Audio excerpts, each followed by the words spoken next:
Halo teman-teman semuanya, selamat datang di channel Plankton Trader. Pada video kali ini saya akan kembali melakukan trading teman-teman menggunakan konsep price action agar bisa profit konsisten. Oke, buat teman-teman yang belum profit konsisten, jadi video ini sangat cocok buat teman-teman ikuti agar teman-teman bisa mendapatkan persepsi baru bagaimana cara memandang market agar bisa profit konsisten. Oke, langsung ke market teman-teman ya. Di sini Euro USD, saya menggunakan dua aplikasi, satu MT4 sebagai pembanding saja, dan di sini aplikasi salah satu broker juga. Oke, di sini saya menggunakan M1 teman-teman ya, agar price action itu cepat didapatkan ya. Kalau bisa saja saya menggunakan M5 H1 daily, oke. Sama saja, yang penting cara baca price actionnya, oke. Karena prinsipnya price action itu harus bisa digunakan di segala time frame, segala broker, oke. Oke, kita akan lihat di sini. Di sini masih zona konsolidasi. Kalian bisa lihat candlenya itu acak ya. Tidak terlalu sama, cuma ada beberapa yang sama. Ya karena konsolidasi itu berefek pada filter masing-masing broker. Oke. Jadi kalau filternya beda sedikit, ya candlenya juga akan beda sedikit. Nah, ini adalah yang namanya low volume market. Jadi, bagaimana saya tahu di sini low volume market? Oke. Itulah yang akan saya ajarkan di kelas kalau teman-teman mau ikut. Oke. Hanya dengan melihat ini saja. Oke, saya tahu di sini low volume market. Oke. Jadi kalau low volume market hati-hati, terutama menggunakan prinsip continuation atau konsep trading continuation, konsep trend ya. Karena low volume ya. Oke, di sini saya pantau dulu sebuah level ya. Oke, di sini memang dekat dengan 56 500 ya.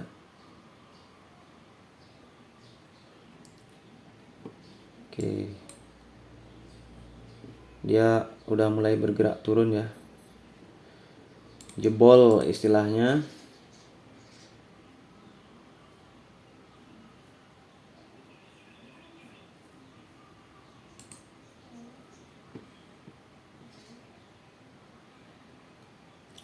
Oke, kita harus pantau di M30. Sekarang adalah awal dari M30. Oke, di sini ada MPL. Cuma kita harus bisa pastikan juga sini candle ke berapa ini?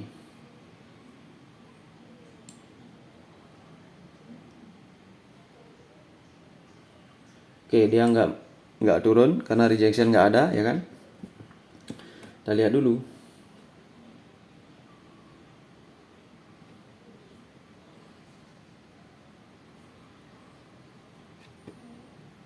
Sini ada beberapa level yang penting sih ya. Ini setara M5 lah.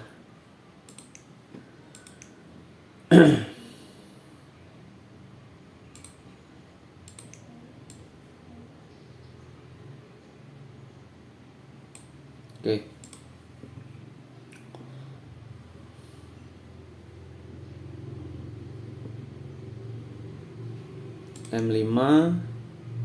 M5 bearish hammer ya kan. Kita harus pantau juga di M5. Oh sorry, ini M1 ya. M5 M30.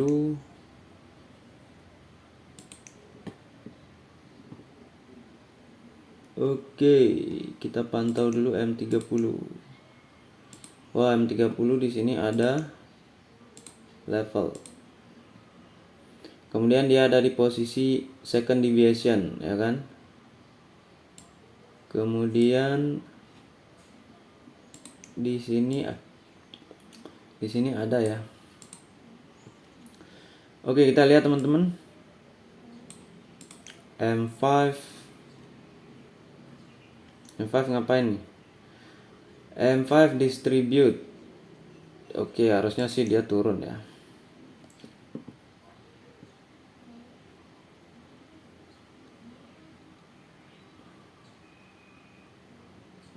Oke, saya akan sell di sini teman-teman.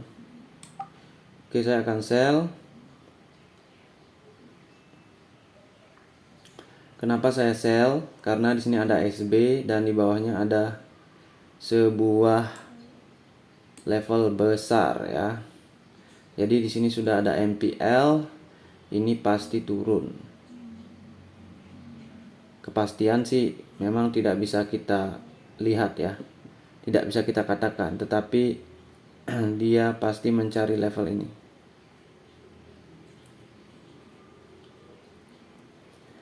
Karena candle ini besar. Nah, kan? Itu teman-teman sudah lihat. Saya kan bilangnya belum terjadi ya kan. Nah, kalau sekarang gimana? Ya udah, ini zona-zona sell. Ini udah distribute seharusnya. Cuma karena memang ini awal dari M30, maka kita harus bisa melihat juga. Siapa tahu terjadi proses. Oke, ini 600 ya. Oke, kita tunggu dulu teman-teman. Itu entry pertama kita ya kan. Entry pertama. Ini saya menggunakan M1, bukan berarti teman-teman harus trading di M1 ya. Jadi teman-teman, ini di week 1, oke. Maksudnya di weekly, di monthly ya kan. Ini dapat win rasionya kenceng nih. Kalau ada yang namanya ini MPL. Nah, teman-teman harus baca itu, MPL semua nih. Nah, teman-teman harus baca hal tersebut. Bagaimana teman-teman bisa? Kalian bisa ikuti kursus saya. Nanti di belakang saya jelaskan, oke? Oke, kita lanjut lagi. Sekarang sudah menit terakhir dari M5 nih kan. Nah, di sini kan M5 berinteraksi dengan apa ya? Jadi semua level itu harus tercover. Level besar, level kecil, baca semua ya kan. Nggak bisa kita hanya trading di M1 saja pakai level M1, nggak bisa ya kan. Oke, daripada saya ngelantur, kita fokus aja teman-teman ya. Ini kita lihat dulu. Saya ada 600. Ini masih kayak low volume sih ya. Sini triangle nih.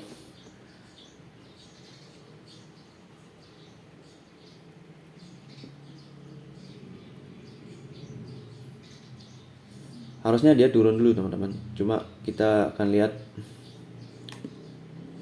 Karena di atas ada level yang kencang juga. Nah, ini nih level-level yang tak terlihat ya. Jarang trader rata-rata itu nggak tahu level-level kayak gini. Apalagi pemula ya kan, nggak tahu dia.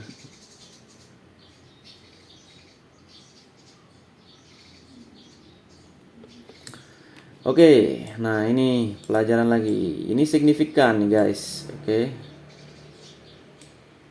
Bearish hammer. Oke, berapa candle? 4 candle. Ya, jadi sini doji ya kan.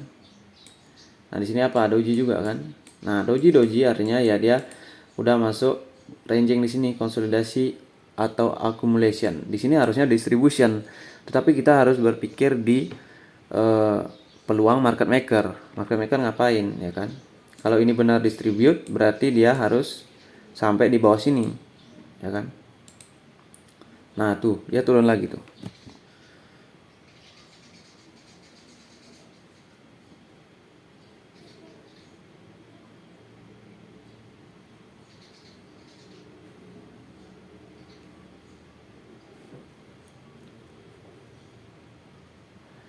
Ini kira-kira ini double bottom, bisa jadi, ya kan? Karena di M30 kita lihat nih awal pergerakan M30, ini 600.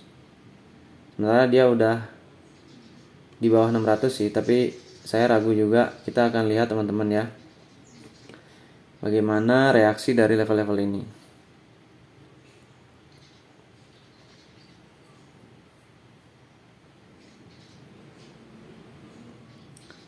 Karena ada dua fungsi dari distribution untuk hit and run ya kayak gitu, atau distribution untuk running. Nah, ini khawatirnya hit and run ini ya.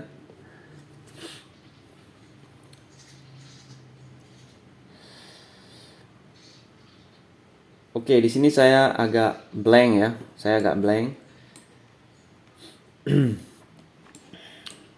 Saya tadi membuat ini. Oke. Ini harusnya di ranah 3 candle ini. Ini harusnya udah di bawah nih. Mungkin dia akan, kita lihat.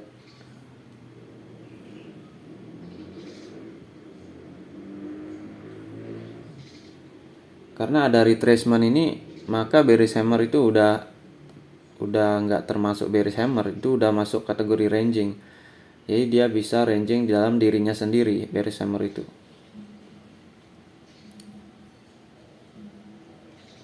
Cuma dia ada juga fungsi dari penahanan. Jadi market maker itu seolah-olah menahan price ya, algoritma yang saya maksud ya. Algoritma itu menahan price dia untuk turun karena dia masih kurang order ya kan. Oke, ini terlalu awal, tapi saya oke.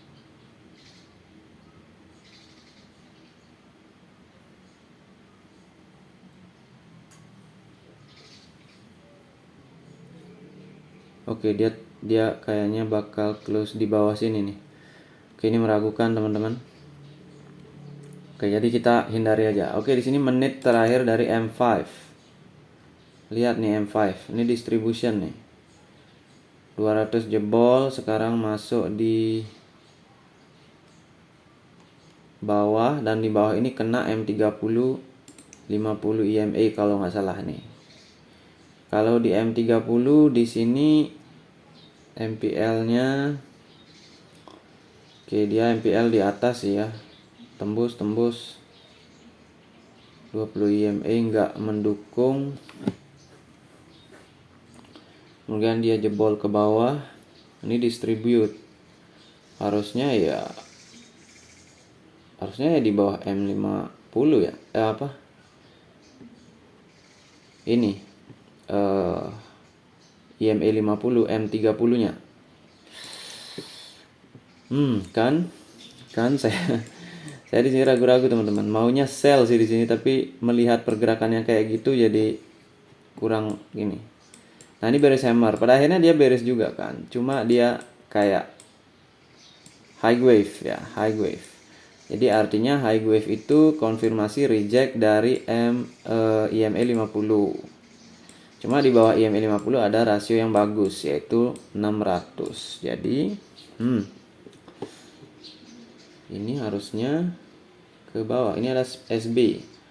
SB ada, kemudian hammer. Oke. Kita tunggu, harusnya di 600 lewat sih ya.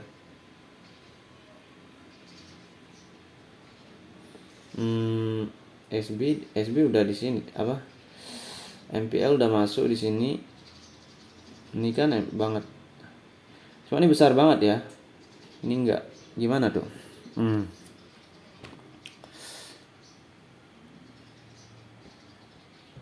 Oke, di 4 candle dia reject dari EMA 50. Berarti kan ada potensi fake di sini ya kan? Potensi fake atau memang dia akan continue. SB.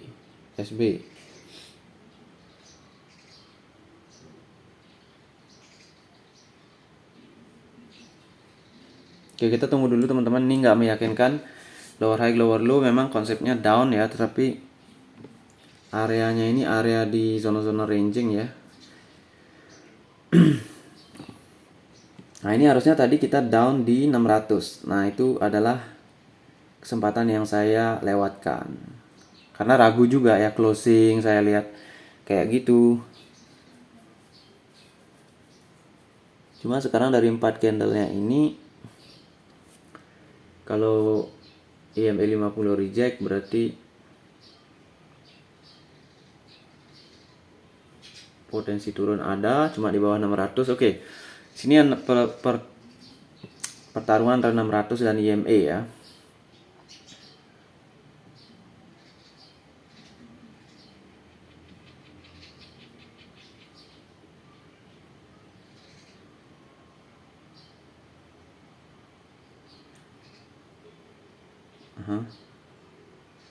Cukup kuat ya. Ini cukup kuat inverted bullish hammernya.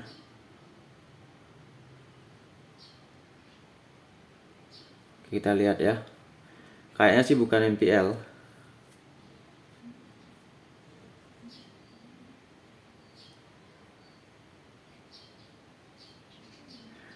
M50 udah reject. Kalau ini bukan MPL ya ngapain dia reject ya?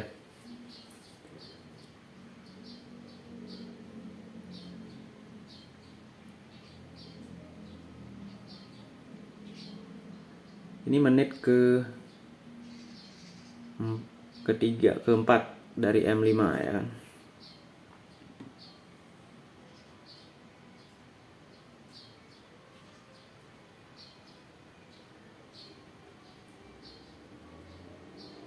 Enggak. Ini bisa jadi buying pressure real nih. Oke, saya nggak akan melawan tren ya teman-teman. Ini kita lihat dulu ya, observasi dulu. Kalian bisa lihat di sini apa yang mereka lakukan nih kan. Lihat aja candlenya, ini M1 nih, sama-sama M1 besar. Nah, habis itu doji, di sini bearish, di sini bullish, ini bullish, di sini inverted bullish hammer, di sini kayak gravestone doji bullish ya kan. Nah, itu akibat terjadinya perbedaan filter order di broker-broker, oke. Berarti kalau hal ini terjadi masih dalam sedikit keraguan itu tinggi ya kan.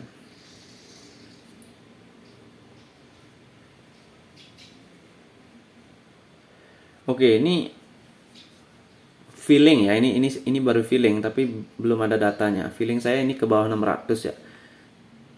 Cuma saya belum ada ininya. Oke. Ini udah nih kayaknya nih mulai nih.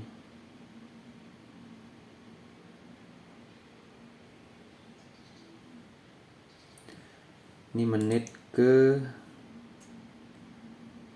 M5.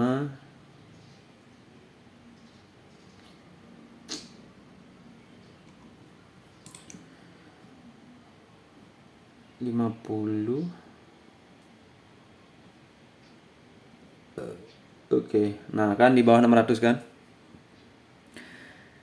Ya itu feeling ya teman-teman. Feeling itu ya bawah sadar sebenarnya. Cuma kita perlu sedikit apa ya? Perlu sedikit data untuk melakukan open. Nah, ini besar banget nih.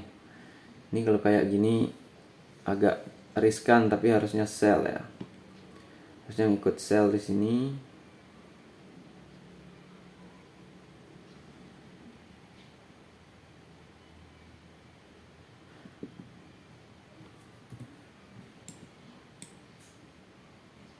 Masuk di 50.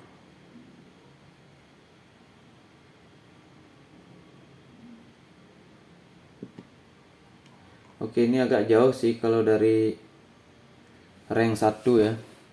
Rasio rank 1 itu agak jauh. Cuma ini bisa jadi hit and run ini ya. Maksudnya hit and run adalah begini. Bukan begini.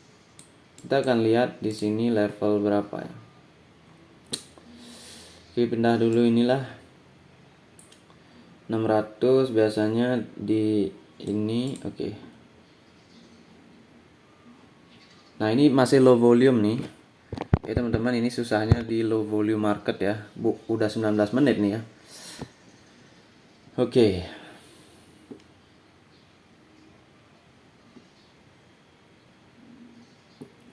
Oke, ini nge-reject MPL.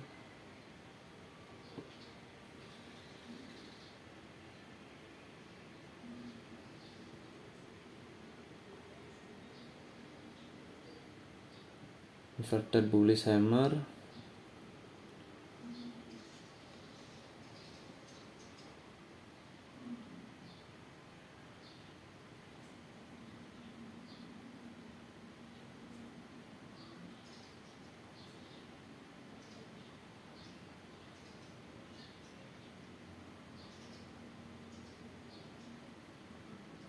Oke, kita cari di bawah 600 teman-teman.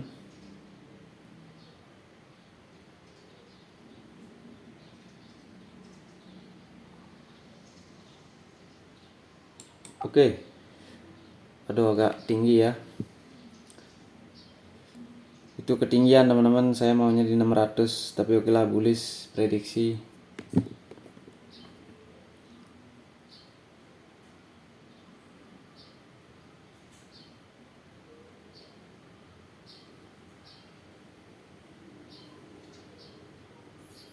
Wah, server loss nih.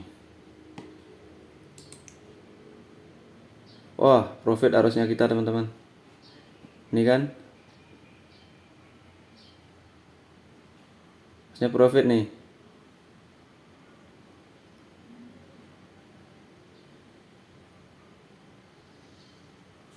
Ini besar banget di M4 nih ya. Ya kadang-kadang server kita kayak gitu ya kan, profit kan. Nah itu yang kedua teman-teman. Oke, kalau saya trade teman-teman dalam posisi ini saya biasanya sudahi, karena ini adalah rule ya. Walau batasnya adalah 3 ya, kita harus akali juga yang namanya overconfidence itu ya. Ini profit nih ya, cuma lag ya. Kalian bisa lihat lag tadi, saya maunya di 600 kan. Karena saya prediksi di sana memang dia sudah tidak melakukan hal yang seharusnya untuk turun. Makanya saya bilang di sini adalah potensi hit and run ya. Jadi teman-teman di sini pasti akan sering mengalami hal ini. Ketika di sell dia buy, ketika di buy dia sell. Nah ini namanya technical dari hit and run yang dijalankan oleh algoritma itu sendiri ataupun market maker ya. Nah di sini saya bicara M1 teman-teman ya. Ini terjadi di semua, mau di itu di M30, apa lagi, M1, M1, H1 ya, H4, daily, bahkan weekly untuk order-order yang besar ya kan. Karena mereka ordernya besar, tetapi proses mereka transfer itu kecil-kecil ya kan. Jadi nggak langsung order itu langsung besar, langsung ditembakkan ke market, nggak gitu ya kan. Kalau kayak gitu ya crash market semua ya kan. Mereka harus mencicilnya, membagi-bagi, kemudian dari bagian-bagian ini akan dijalankan oleh algoritma. Nah, disinilah algoritma digunakan. Operatornya ya tinggal klik button saja, kemudian eksekusi dilakukan oleh algoritma. Dan algoritma itu sudah ada sejak dulu, teman-teman ya. Nah, ini adalah konsep yang akan saya ajarkan di awal di Forex, ataupun pokoknya di price action ya. Saya nggak peduli price action itu digunakan di Forex ataupun di segala macam, yang penting price action.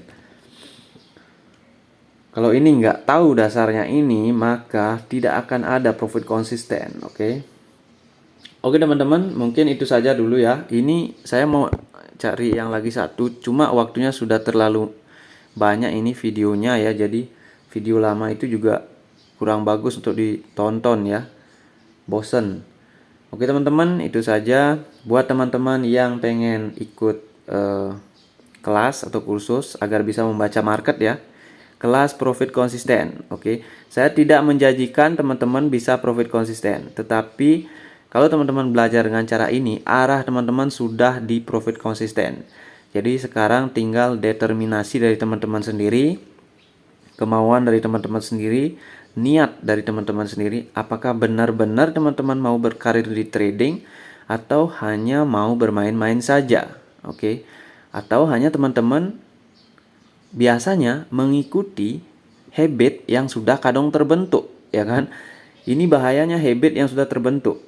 Habit yang sudah terbentuk itu akan mengendalikan teman-teman. Jadi kalau habitnya loss, maka teman-teman akan otomatis loss konsisten.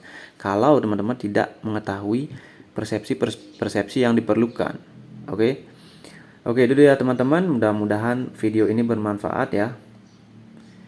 Saya tidak pernah melakukan trade sebanyak 50 kali 100 kali, nggak ada ya. Karena itu menguras energi. Trading itu adalah sangat menguras energi karena banyak energi yang diperlukan. Oke. Terima kasih teman-teman. Mudah-mudahan video ini membantu teman-teman mendapatkan persepsi baru. Salam trader.